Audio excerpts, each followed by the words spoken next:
Mesdames et messieurs, bonsoir et bienvenue à cette émission de Info 9. En 2015, la Maison du Compagnon de Lassar a procédé à plusieurs rénovations à sa bâtisse. Alors, pour nous en parler, je reçois la directrice administrative et financière de cette maison, Mme Diane Vachon. Madame Vachon, bonsoir. Bonsoir. Merci d'avoir accepté cette invitation, Mme Vachon. C'est très gentil à vous. La Maison du Compagnon, elle est essentielle, on le sait. On n'en parlera jamais assez. Mais moi, si je vous demandais en tout premier lieu, quelle est la mission première de cette maison? Sa mission première, c'est vraiment d'offrir un service d'hébergement temporaire à tout adulte en situation d'urgence sociale, vivant un problème de dépendance ou d'itinérance ou quelconque difficulté.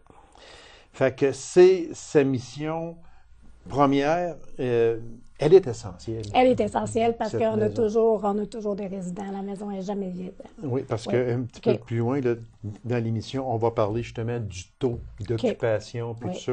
Mais on sait que oui, elle est essentielle, puis même on reste un peu surpris du taux d'occupation. On va en revenir tantôt avec ça, Mme Vachon.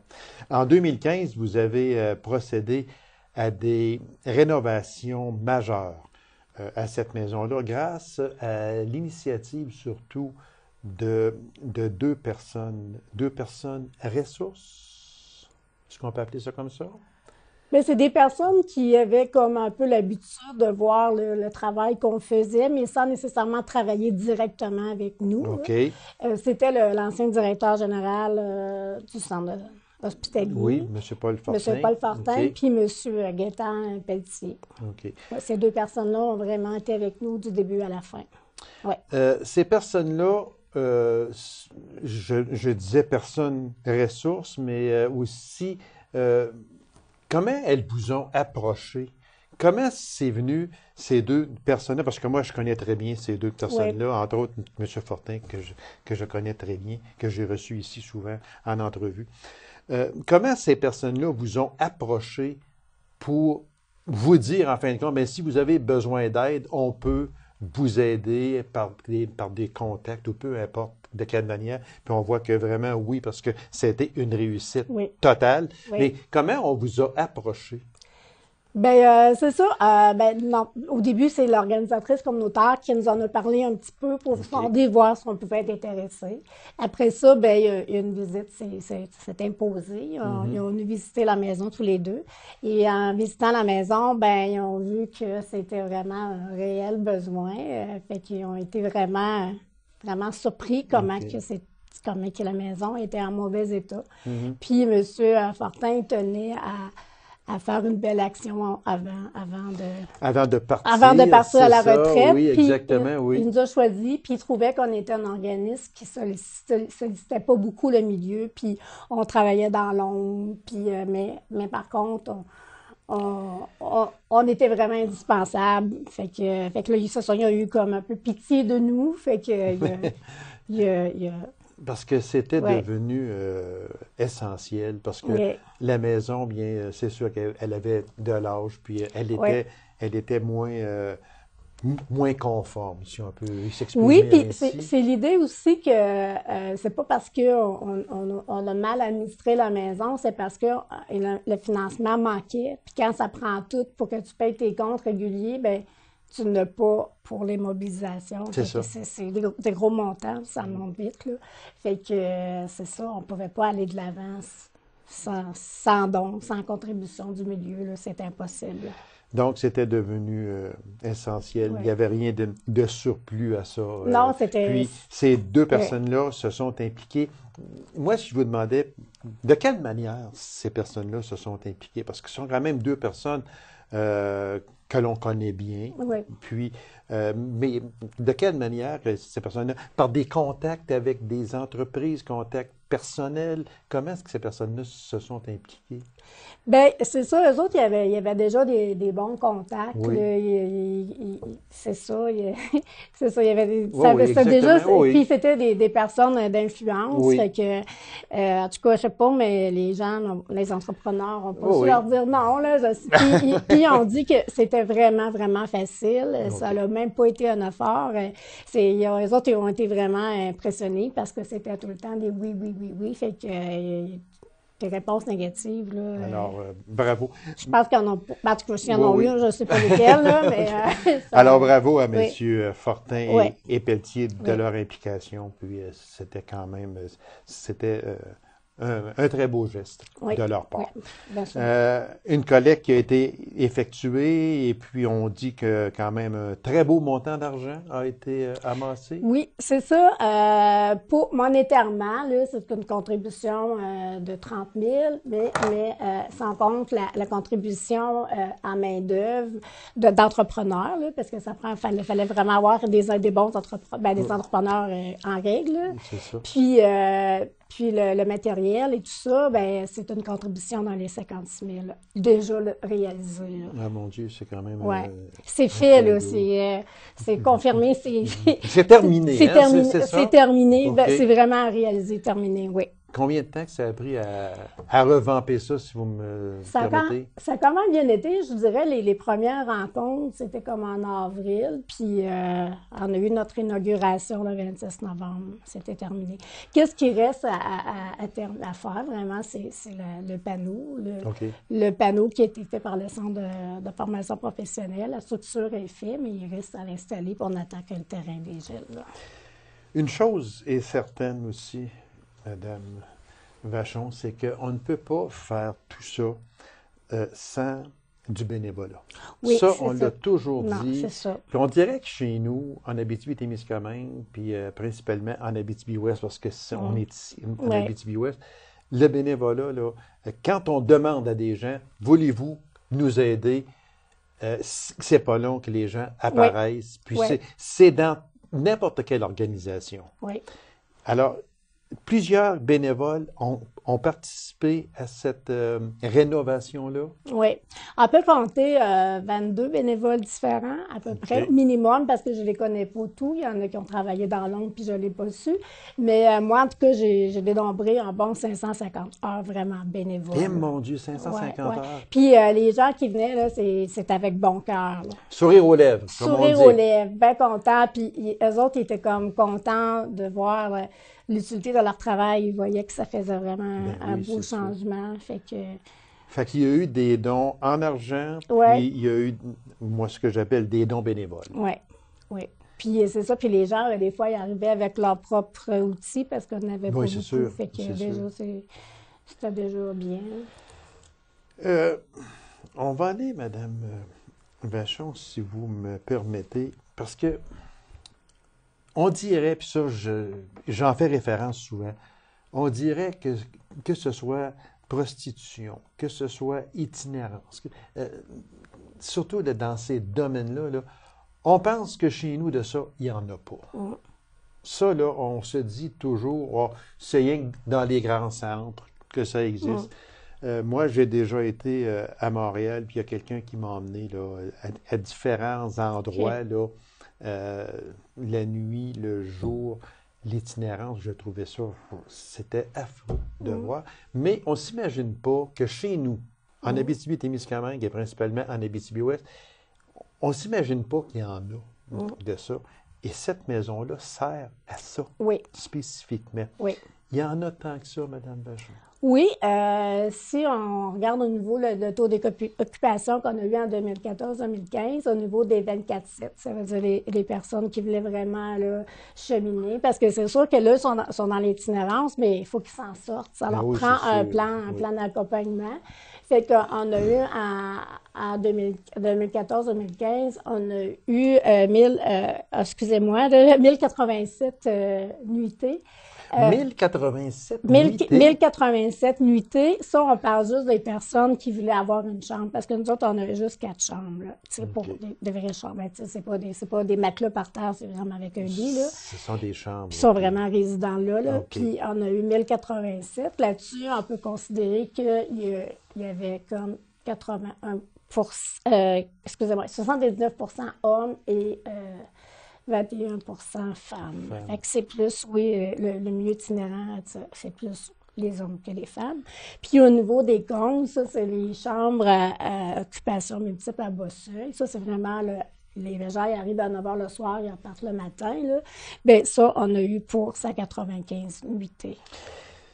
Ces chiffres-là, je ne les ostine pas du tout, mais ça me surprend. Oui. Ça me surprend parce que là, on parle d'une maison à la Sarre qui a tant de personnes qui s'en servent en itinérance, il faut le dire, il ne faut pas avoir peur du mot.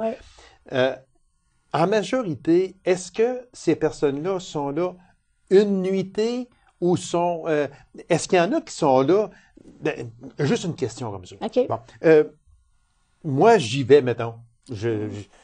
J'ai un problème, je veux dire, bon, je tombe à rien, si vous voulez. Je m'en vais là parce que j'ai plus de place à rester, plus rien. Vous ne me garderez pas pendant 2 mois, là, 1 mois et demi, 2 mois, 3 mois. Ça pourrait arriver, oui. Ça pourrait arriver, Ça pourrait arriver si on voit que la personne elle veut vraiment s'en sortir. Comme on a déjà eu connaissance d'une personne, elle voulait sortir de ce milieu-là, mais elle essayait d'avoir un logement, puis elle n'était pas capable. OK. Fait qu'on ne peut pas laisser la personne dans la rue. Ah non. C'est ça, puis c'est déjà arrivé qu'à un moment donné, on avait 8 personnes, mais tu sais, notre capacité à 24/7, c'est quand même 4 chambres, mais ça a déjà arrivé qu'on a pris plus, on les a laissés dormir par terre. Oui, c'est ça. On ne peut pas les mettre à la rue, non, c'est ça, on ne peut pas mettre personne dehors, mais quand on voit que la personne a envie de s'en sortir... Oui. Mais habituellement, dans la moyenne, est-ce que c'est une nuitée ou 2 nuitées, disons, là, surtout l'hiver? Parce que là, l'hiver, c'est encore pire. Là, je dirais pas mal un mois, 2 mois. Oui, on voit ça souvent. Oui, dans les 24/7, mais pas un an, jamais. Ça, c'est sûr. C'est vraiment du temporaire. Moi, si je vous demandais, peut-être difficile à calculer, mais si je vous demandais, moi, en général, la moyenne d'âge de ces personnes-là, est-ce que ce sont surtout des jeunes ou d'âge moyen? Ou ce serait quoi la moyenne d'âge environ? On en voit beaucoup dans la vingtaine. Ah oui? Oui, là, je me souviens pas des statistiques. Non, mais je manquais en gros. Là, dans la vingtaine, là, c'est, je dirais, là, c'est mon dos. 8 fois sur 10, c'est dans la vingtaine. Là. De temps en temps, on va en voir un 60 ans et plus. Là, mais c'est disons, entre 20 et 30 ans. Oui, c'est souvent ça. Oui. Cette maison-là, les repas sont fournis? Oui, les repas sont fournis. D'où proviennent les denrées? Bien, c'est nous qu'on les achète, mais c'est sûr que la personne, elle arrive, oui, mettons, elle vient juste dormir, ça va être gratuit, là. Mais elle va quand même donner un minimum. C'est pas ça qui nous fait vivre loin de là, mais elle a quand même une petite contribution à donner, là. Ça ne change pas cher. Mais nous autres, on est subventionnés par le ministère de la Santé et des Services sociaux. En tout cas, on a des subventions, mais on n'arrive pas. C'est tout pareil, exactement. On arrive cherche, là, mais on arrive quand même à payer notre épicerie. On fait quand même bien attention. Alors, puis on reçoit quand même les dons. Là, quand il y a d'une entreprise, on donne des dons, on les accueille, puis on change notre menu. Puis, c'est une maison qui a sa raison d'être, c'est certain. Puis, soit des 19 % hommes, 21 % de femmes. Oui, ça pour les 24/7, oui. Pour les 24/7. Oui. Madame Bachon, merci infiniment, très gentil à vous, puis continuez votre excellent travail, et puis les gens ont besoin de vous. Oui. Alors, je vous remercie beaucoup, madame. Parfait, merci. Alors, mesdames et messieurs, courte pause, on vous revient immédiatement après. Restez avec nous.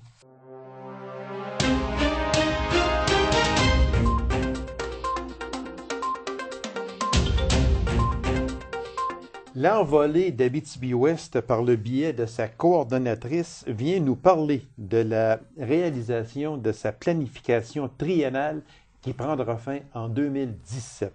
Alors, où en est rendue cette évolution? C'est avec grand plaisir que je reçois Mme Christine Larouche. Madame Larouche, bonsoir. Bonsoir.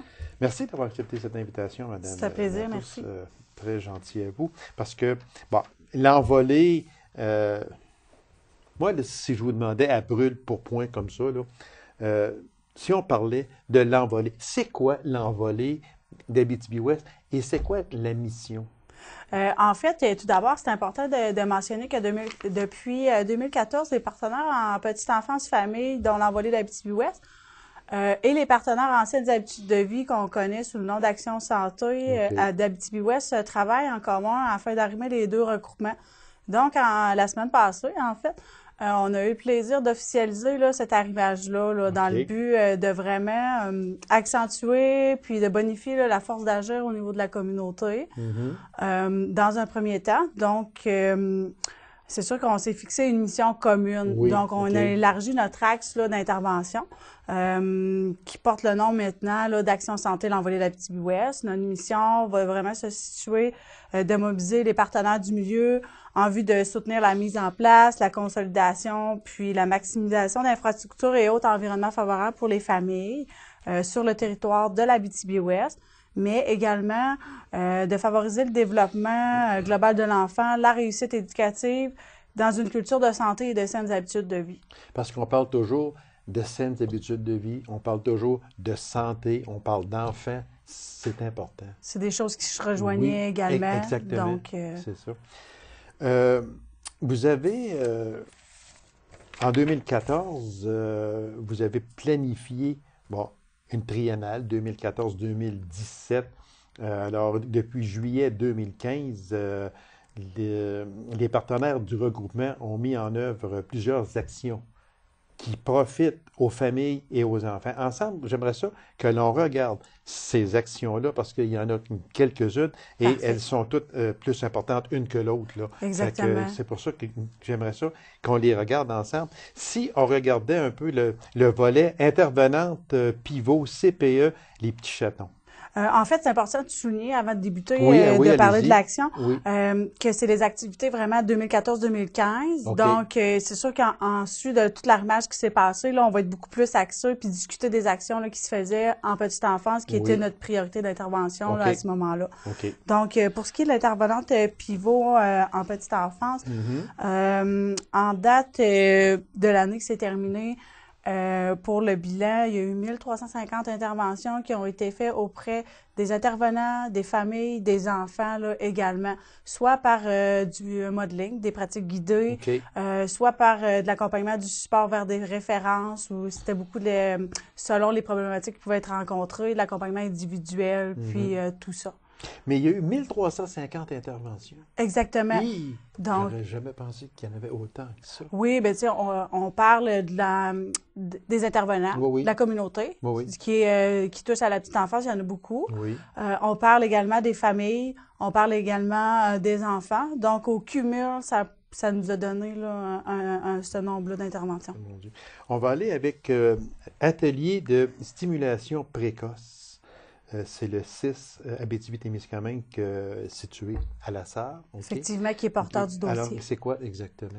C'est des ateliers de stimulation précoce pour les enfants âgés entre 24 et 36 mois, qui sont axés principalement au niveau langagier. Donc, un orthophoniste et une éducatrice sont là pour supporter les parents, donner des trucs, donner des moyens, des outils pour favoriser le développement du langage là, de l'enfant. C'est sûr, avant son dépistage 3 ans, son intégration scolaire, mais le parent ressort de ces ateliers-là avec des outils, des moyens pour pouvoir aider là, son enfant à développer son langage. Ce qui est important, c'est que lorsque l'on sort de ça, mais on a quelque chose, on a des outils pour continuer le travail commencé déjà. Exactement. C'est ça. S'il y a des besoins plus spécifiques, c'est sûr qu'il y a une référence là, qui est faite à ce moment-là. Oui, exactement. Mais le parent, il part avec des outils, là, puis un coffre là, pour pouvoir supporter son enfant dans le développement. Puis on dit qu'il y a 35 familles qui ont participé jusqu'à maintenant. C'est quand même... c'est des bons taux. Oui, exactement. Exactement. Animation rurale, on parle de Nord-Métal, où il y a eu environ 10 familles qui ont participé. Qui participaient de façon hebdomadaire. Il y avait des ateliers qui étaient des activités parents-enfants. Il y avait des thématiques qui étaient abordées. Il y a également des activités qui étaient faites là, pour que les parents puissent sociabiliser ensemble. On parlait de 10 familles environ. À ce moment-là, là, c'est sûr qu'il y a toujours un roulement au niveau de l'intérêt, des retours au travail. Les enfants vieillissent. Donc, nous, notre cible était beaucoup plus 0-5 ans. Donc, il y a comme eu un épuisement. Mais par contre, là, on était à évaluer d'autres territoires là, pour présenter des animations rurales pour la prochaine année là, également. Ce que je trouve aussi de bien dans ça, c'est que quand c'est écrit « La clé du succès est d'établir une confiance avec les parents et même avec les enfants. Exactement. C'est sûr que les parents, les enfants sont au cœur de oui, exactement. parties prenantes. Ils vont même être impliqués au niveau pour déterminer les thèmes, les activités, puis tout ça.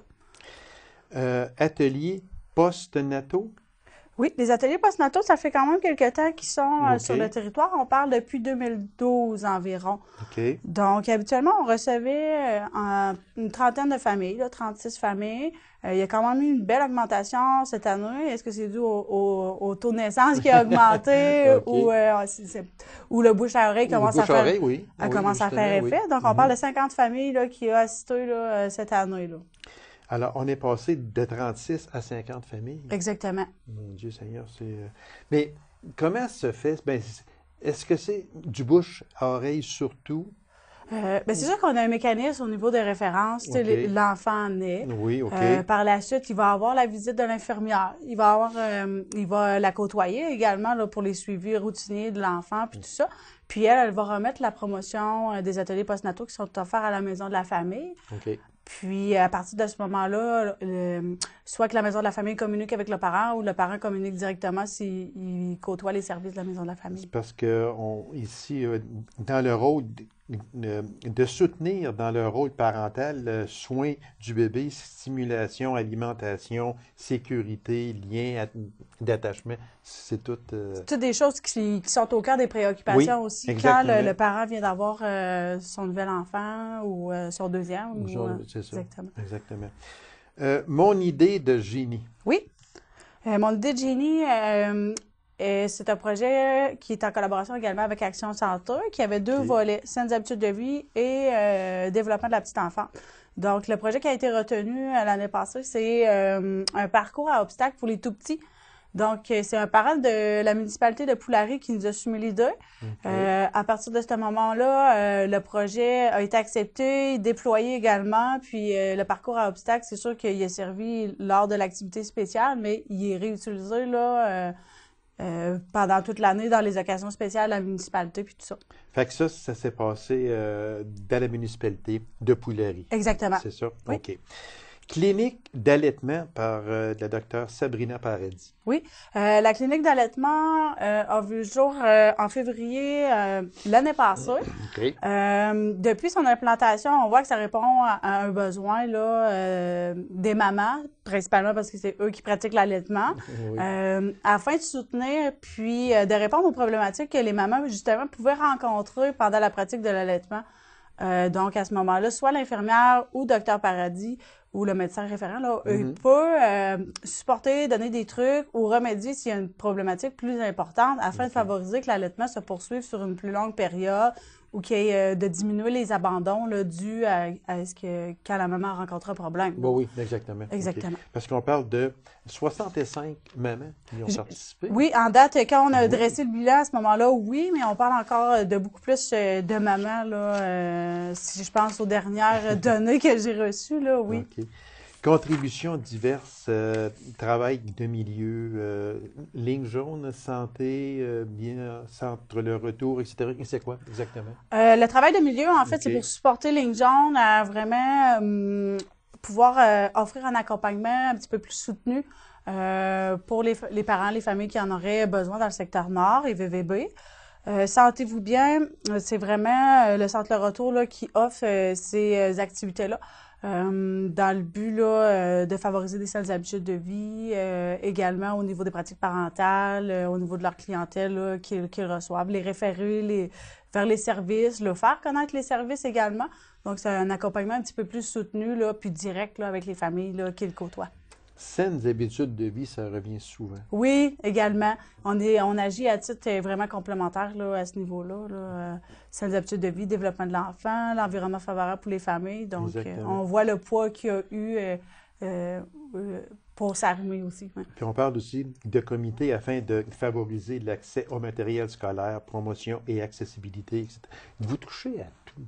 Oui, bien, notre planification est faite en sorte, justement, quand on l'élabore, de vraiment prendre en compte là, toutes selon les constats de notre territoire propre à nous, de prioriser, puis de vraiment axer nos 4 axes d'intervention au niveau de l'enfant, la famille et la communauté également. OK. Donc, si on va avec les nouveautés pour 2015-2016, on parle d'évaluation et analyse du continuum de service 0-5 ans.